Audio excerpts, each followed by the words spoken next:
Thanks, guys. Can I get my presentation title slide up here, or do I have to press the thingy?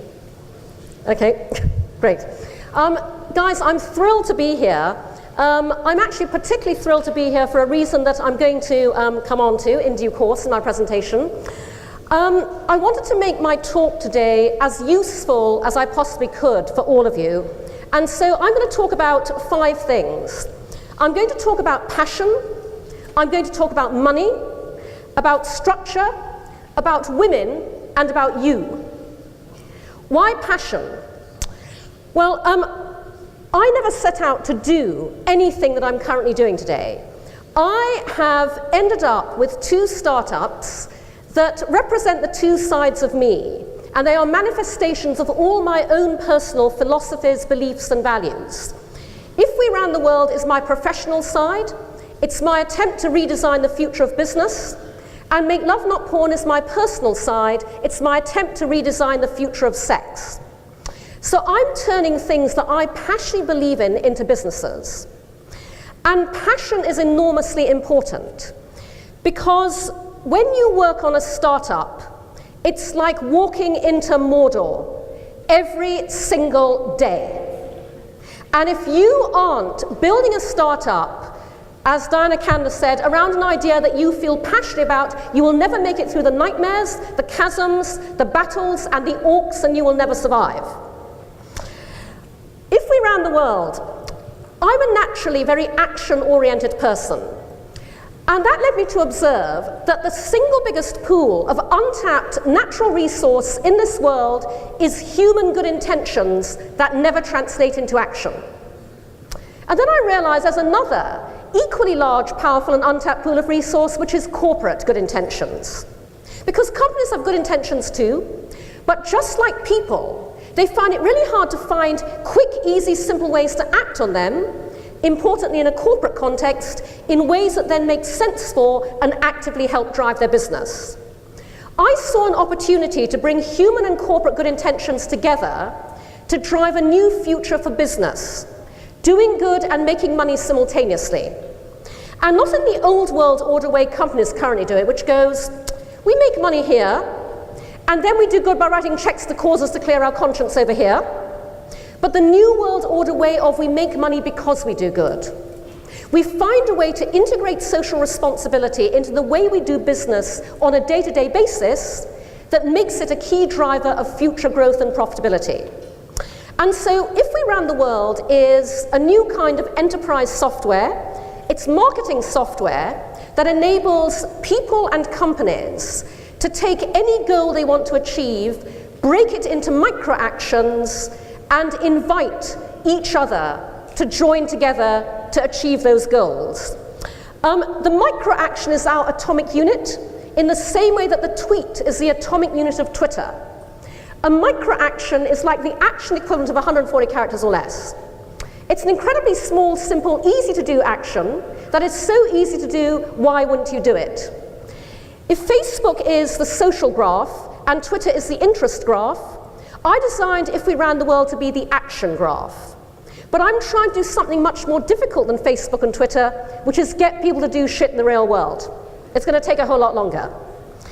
And what If We Ran the World ultimately delivers is something that I call action branding, which is where you self-identify and self-express as I am what I do.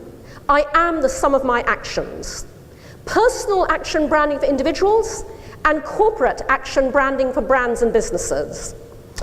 Because currently, most brands' marketing programs are focused purely on the level that is co-creation.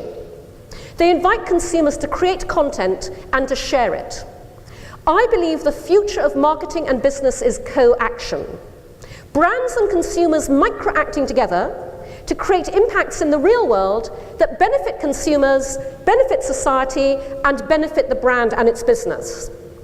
I believe the business model of the future is shared values plus shared action equals shared profit. And that's financial profit and social profit. This is the business model If We Ran the World is designed to inculcate. It's the one that If We Ran the World is designed around.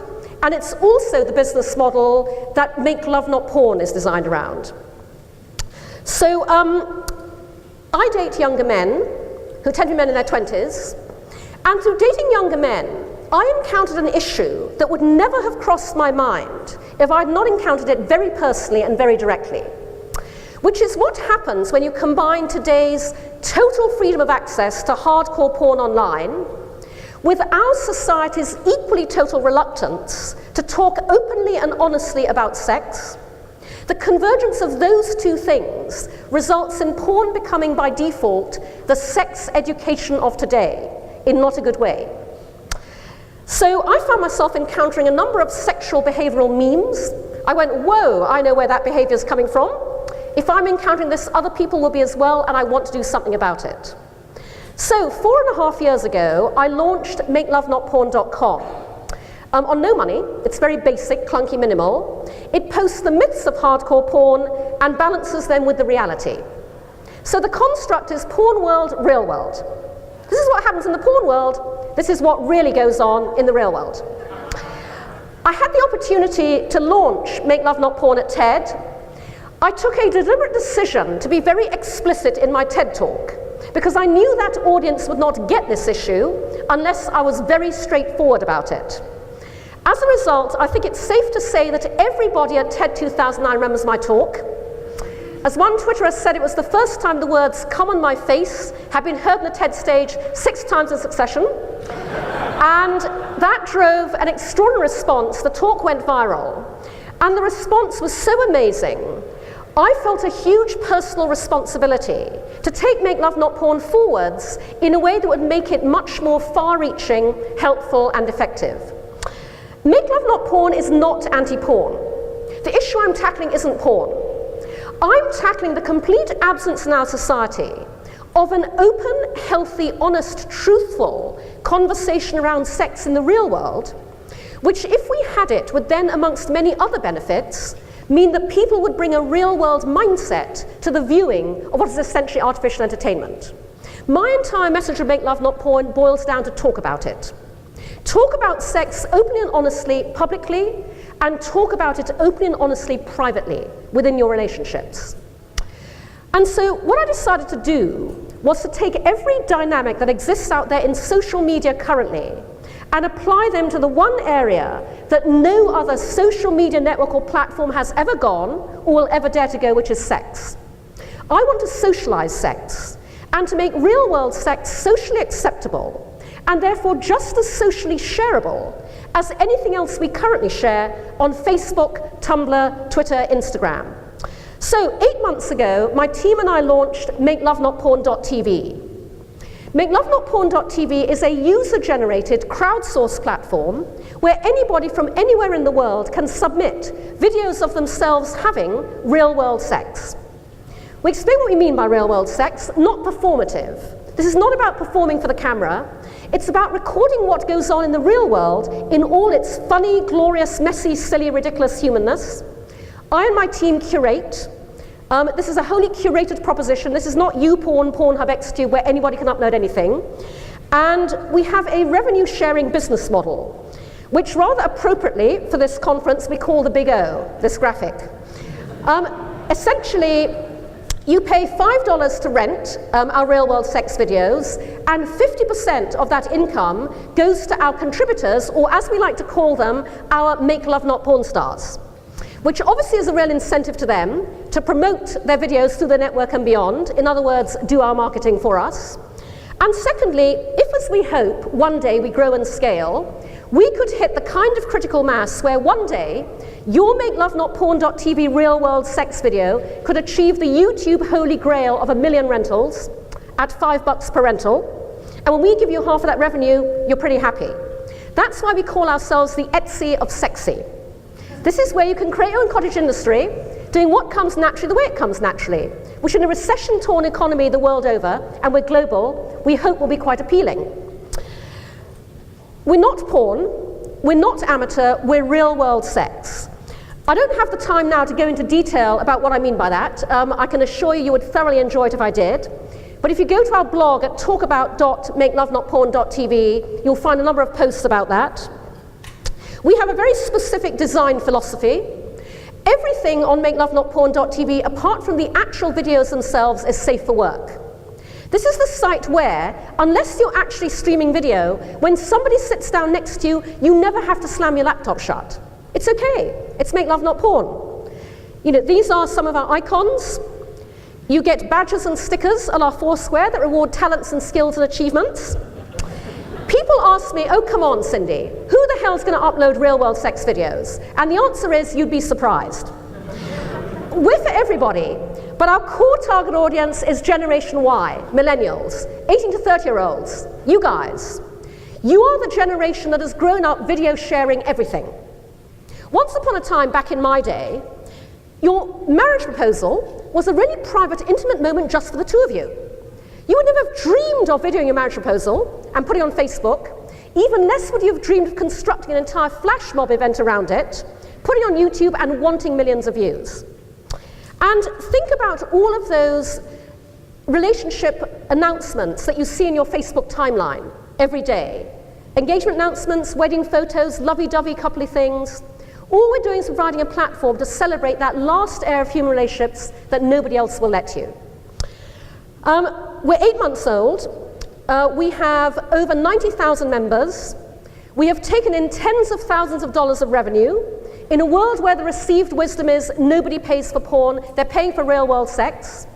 And we've made 2 Make Love Not Porn star payouts, and already several of our Make Love Not Porn stars are making 4 figures.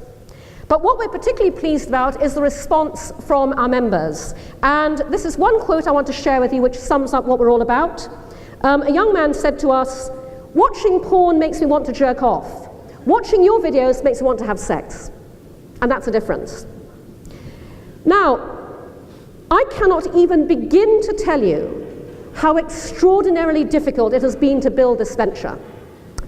It took me 2 years to get MakeLoveNotPorn.tv funded. Very ironic. I should have been every VC's wet dream, literally. I have an idea, enabled by technology, designed to disrupt a sector worth billions of dollars in a way that is both socially beneficial and potentially very lucrative.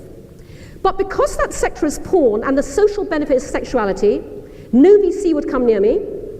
I eventually found one angel investor who got it, put up the seed funding we needed, closed on that funding 18 months ago. I then could not get my hands on the actual money for 2 months because I could not find a single bank here in America that would allow me to open a business banking account for a business that has the word porn in the name and does what we do. I still can't, by the way. If anybody owns a bank and believes in my social mission and supports it, I'd love to talk to you. My single biggest operational challenge has been putting our payments infrastructure in place. Because of what the world deems adult content, PayPal won't work with us. Amazon won't work with us. None of the mainstream credit card processors will work with us. I got so frustrated, I said to my co-founder and CTO, Corey Ennis, we're trying to invent the future of porn. I want to talk to anybody inventing the future of money. I want to find the people as frustrated with the old world order system of finance, money, payments as we are, from a different perspective. Let's research every fintech startup out there, because those are the guys that we want to work with. So we researched the entire landscape of financial tech startups. We identified the ones we wanted to work with, and then we approached them. Because the old world order legislation still applies to new world order fintech startups, so the small print always said no adult content. So we identified this startup called Dwolla that we wanted to work with, because we couldn't work with PayPal. And so I looked up the founder, Ben Milne, and I tweeted at Ben. And I said, I want to work with you. Just hear me out. And so Ben responded, and we Skyped, and I told him about MakeLoveNotPorn.tv. And I got to the end of my pitch, and he said, Cindy, I don't know what to say. Then he went, no, I really don't know what to say. I'm from Iowa. But he got it. He supported our social mission. He said, as long as what you guys are doing is legal, we're there for you. And Ben and Dwolla are an enormously valued partner, and we cannot wait for them to roll Dwolla out globally, because our members really want that to happen. Patrick Collison of Stripe is a big fan. His bank sadly isn't, so we can't work with them.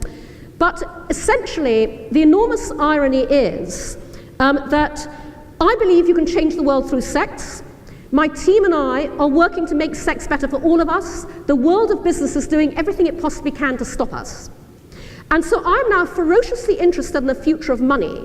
And I'm telling you this because I don't see a lot of people understanding how much the future of money and payments changes everything, including the ability to design completely different business models. Too many people think that there is one finite set of business models out there and you have to adopt one of those. Or they think, oh, this is the way the business models always worked in this sector. This is the one we have to use. Your business model can be anything you want it to be. And the innovations that people like Ben and Dwala are bringing into the marketplace enable you to design completely different ways of making money. Literally to ask yourselves, how would we like to make money? And design a business model around that. You also need, in doing that, to redesign the way that you do business. And that's because you cannot do New World Order business from an Old World Order place. All companies, and interestingly, many tech ventures, are Old World Order places. In my background, advertising, that's because the systems and processes and structures are born of a time when the process used to be linear. Because once upon a time, what you did was you shot the big TV commercial. Then you shot the print ads. Then you did everything else, including this funny little thing called a website. Today, everything's changed, but the systems and processes haven't. It doesn't actually matter how brilliant you think I or any of the speakers on this stage are. It doesn't matter what inspirational thinking we give you, or what innovative, disruptive ideas you have as a result of hearing us. If you go back to the office and you plug all of that brilliance, inspiration, and disruption back into these same Old World Order systems and processes, you get the same Old World Order crap out the other end. And so, redesign the way you do business. And you can do that very simply. I get a lot of people coming to me for help and advice on career crises, life stage crises, startup issues, business problems. And I always ask them to do the same two things. And interestingly, they're the same two things you should do, whether you're a person who's lost your way or a business who's lost your way.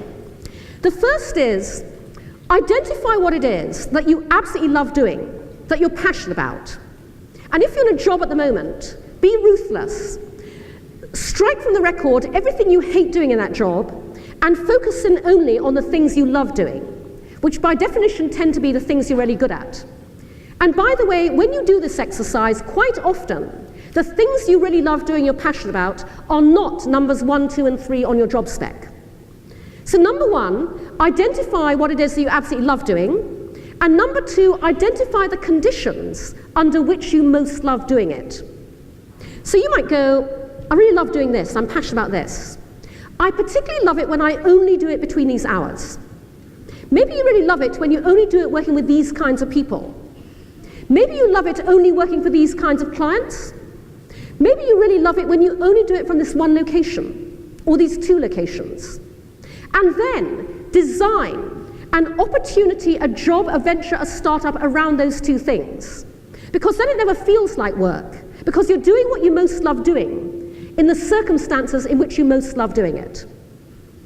When I started If We Ran the World, I said to my team, I want us to innovate in every aspect of how we design and operate this as a business venture as much as the actual web platform itself. Because I want us to design our own startup around the working lives that we would like to live. So I said to my tech lead, Jason, at the time, I want to design this platform so we can operate on a very lean core infrastructure. So that if, as fingers crossed, one day it grows and scales, we don't have to grow and scale with it. I no longer want to run that kind of a company. And the reason I said that was because I spent years as an advertising agency CEO running the kind of company where, as you grew, as you won more business, more clients, you had to hire more people, you had to expand into bigger premises, you had to acquire more resources. The moment there was an economic downturn, you were screwed. I never intend to be in that position again, and I'm designing my startup so I don't have to be. I demand extraordinary talent.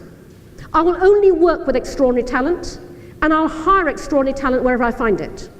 The rest of my team is not based in New York where I am. 2 of them are in Portland, one's in Montreal. We remote work. The Skype video call has transformed my business life, and it's free. Obviously, we come together at key nodes of the process, But what that means is we don't need an office. We don't need to carry those overheads. We work out of my apartment, their apartments, coffee shops, hotel lobbies. And our business model, if around the world, is grounded in working with brands as clients. Uni Chase, my co-founder and head of user experience, has a background in digital advertising. So she knew what I meant when I said to her, we're going to work with brands. I want to design our brand and business user interface and experience, so we design out the shit and we design in the good stuff. And that's because, again, I spent years as an advertising agency CEO dealing with shit. Aggravating meetings, argy-barges across the conference room table, frictionated relationships. Now it's my style, I don't want to do that anymore. And it's a work in progress, but if more companies put as much thought into designing their client business user interface and experience as they do the consumer experience online, everyone will be living much happier working lives. And the same principles apply to businesses. Focus in on what it is that you absolutely love doing. That was the reason you started in the first place, because over the years you drift. You go, oh, those guys over there are doing that, we should do that too. Oh, they've added that division, we should have one of those. And you lose sight of what made you great in the first place. When you redesign yourself as a company around what you love doing and the circumstance in which you most love doing it, not only do you create happier working lives for yourself and your employees, it's also enormously cost effective. You strip out whole layers of overhead and cost when you do that.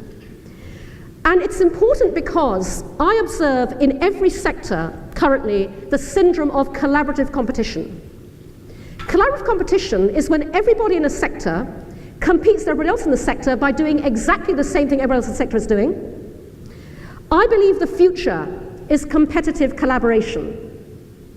I believe that when we all collaborate together across an industry, across a sector, to make things better for all of us, on the principle of a rising tide floats all boats, that's what then allows us to be uniquely competitive and leverage our own individual skills and talents off the top of that. Women form the majority of purchasers in every single product sector. Women today are the majority of influencers of purchase in every single product sector, including product sectors that were historically thought to be male, like automotive, electronics. Women influence 90% of all electronics purchase decisions. Women are the majority users of social media. Today, women are the majority of gamers, if you factor in social gaming. Women are the majority of people who express themselves as digital personas online. And yet, the majority of people creating advertising and communications that sell things to women are men. 97% of all advertising agency creative directors here in the US are male, only 3% are female. The majority of startup founders, advisory boards, and investors targeting women as well as men are male. The majority of people deciding the gold standard of creativity and effectiveness in every sector are men, as witness Hunt the Woman in every single awards jury photograph ever seen. And the majority of people running the companies that decide the future of business are men. That's got to change. Men in the audience, talking to you, ladies, bear with me, men, it's enormously comfortable working with people like you. It's enormously comfortable hiring people like you. It's very comfortable co-founding businesses with people like you. It's very comfortable hanging out with people like you. If you want a gender equal future, you have to be prepared to get uncomfortable, because it's uncomfortable working with women, because we are other. We have different mindsets, perspectives. We ask different questions. Women ask the tough questions in business and in life. What are you thinking? Where is this relationship going? Or in business, why are we spending money on that? Why does everybody in this meeting fall silent the moment so-and-so starts talking? Women challenge the status quo because we are never it. And if you want to do one thing that disrupts and innovates, go back to your venture, go back to your company, identify the areas within it that are all male or male-dominated and change that instantly. That one move will blow fresh air through your business. Because the new creativity is female-informed. And by the way, I don't say female-driven, female-informed. The best of all possible worlds is the one that men and women build 50-50 equally together. And men, we live in a world where the default setting is always male.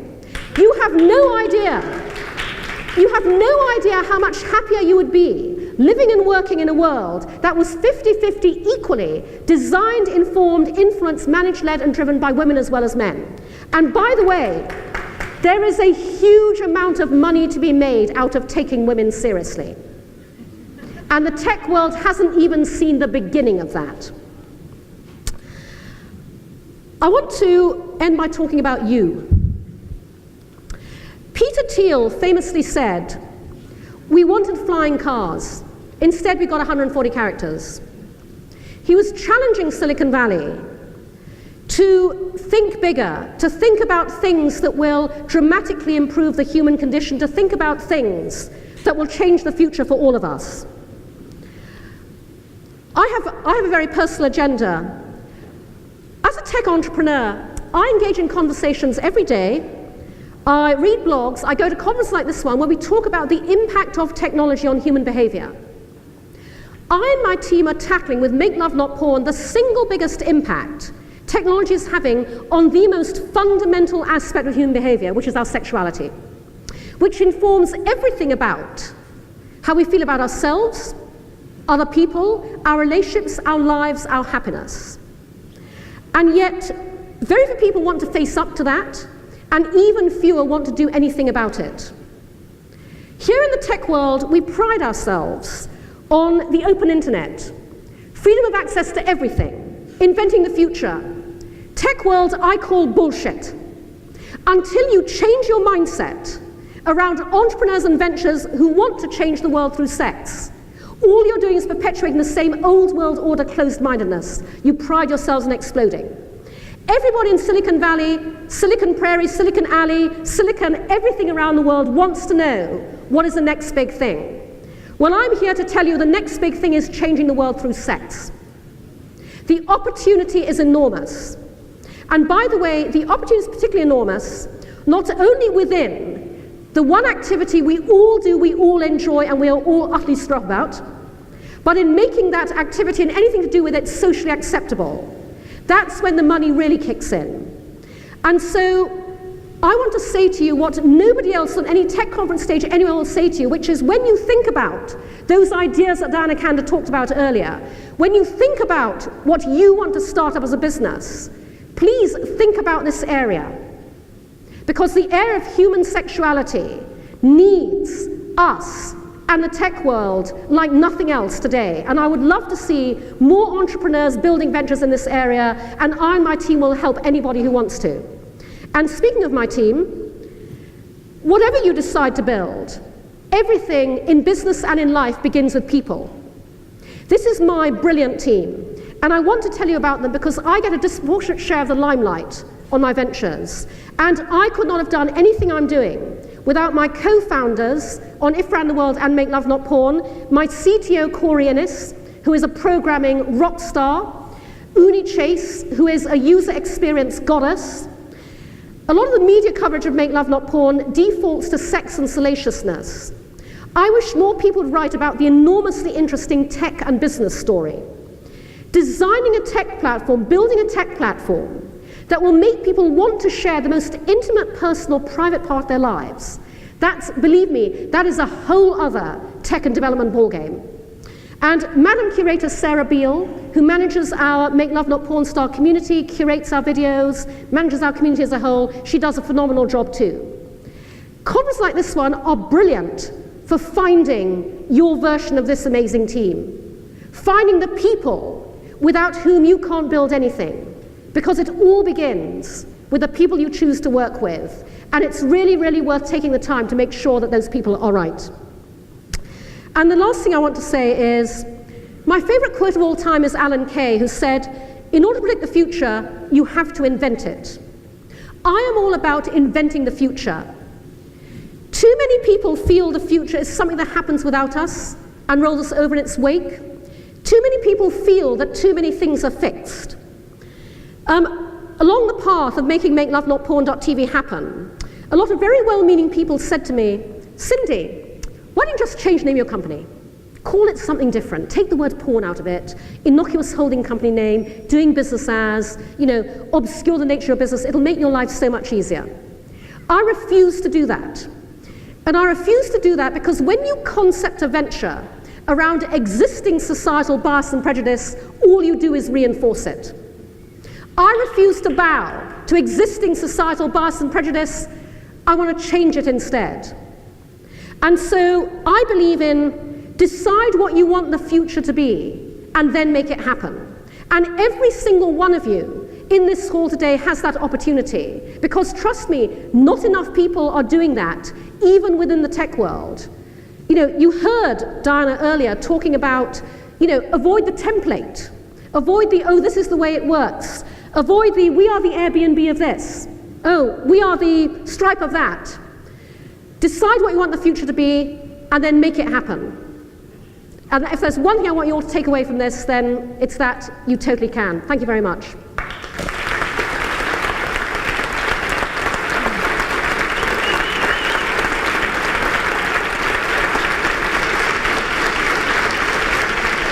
Give it up for Cindy Gallop. Thank you. Cindy, we have time. I've got a few minutes for questions, guys, if anybody has anything they'd like to ask. If you have a question, please come up to one of these microphones right here. I'll start with the first question over here to your left. That being, you mentioned earlier that you like to work with the best. And I'm curious about your thoughts on management and leadership, specifically stating that some of your staff, they do not reside where you reside. They're spread across the country in light of changes at Yahoo and management and leadership. In terms of how do you view that now? Do people need to be side by side? Or are you cool with somebody being in Montreal, in Portland, et cetera? I think it's enormously important that it's the right mix of remote working and coming together face to face. And so, I and my team will absolutely work together for a week at a time in Portland, in New York. But, there are personal reasons, practical reasons why people choose to base themselves where they do. And if they are bloody brilliant, I will totally work around those reasons, because it matters more to me to have the right person, the right talent, than go, well, I can't work with you, so I'm going to have to look for somebody less good over here. I loved your talk, and Thank you. Putting a company together, I'd love to hear what are the practical things I can do to make my company more amenable to women in leadership positions. This is something that I talk about quite a lot with people, because the fact of the matter is that if you truly want a gender equal business and you want to welcome more women into your company, you have to more than meet women halfway. Partly because it's a numbers game. If you want to find women, you have to really look for them. Partly because it's a woman thing. From the moment we are born as women, everything around us conspires to make us feel insecure about absolutely everything to do with ourselves. The way we look, the way we talk, the way we dress, nice girls do this, nice girls don't do that, nice girls don't put themselves forward. And so women will not self-promote in the way that men do. I say this constantly to women, why do you utter the word self-promotion like it's a bad thing? If you don't promote yourself, who the hell will? But if you want to find great women, you have to look for them, and you have to actively communicate the fact that you welcome women, you are a gender equal company, you know the future is men and women 50-50, and you have to really put that message out there as much as possible. I'm a great believer, again in business and in life, in be your own filter. So one of the things I often say to entrepreneurs is, never waste your time banging your head against closed doors. Engineer yourself into a position where doors open automatically as you approach. And what I mean by that is, communication through demonstration. Know who you are, be it. If you want to be a gender equal workplace, start being that in every way you possibly can.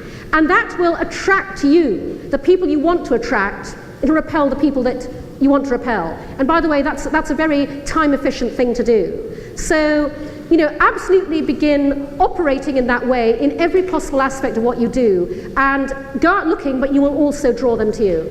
Does that answer your question? Yeah, no, thank you. Thank you. We have time for one last question over here. Yeah.